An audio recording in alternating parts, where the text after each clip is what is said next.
comprehensive contract anasanga that if either of the parties is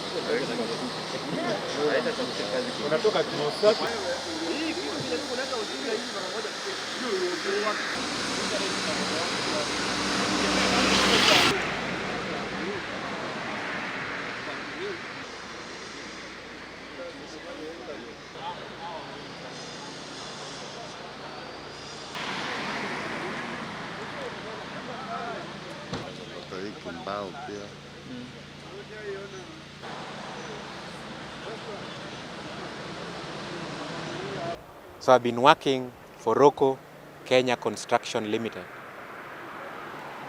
Now we are going through some predicament here. Our boss, who was the main contractor, that is Rokoh Kenya, one Mr. Derek Klassen. We just woke up one time and we were told that he sneaked away out of the country.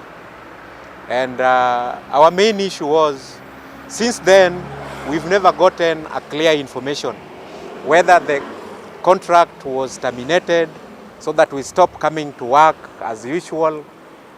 And then the second one was on the payment. Like, because we've not gotten that clear communication, we've been coming to work on a daily basis. And then when the month end comes, we require our payment.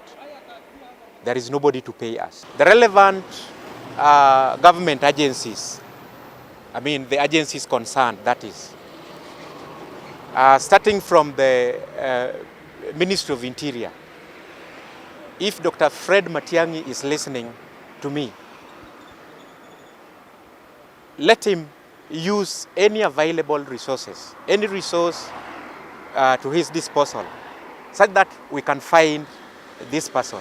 That is one Derek Klassen, such that he clears with us.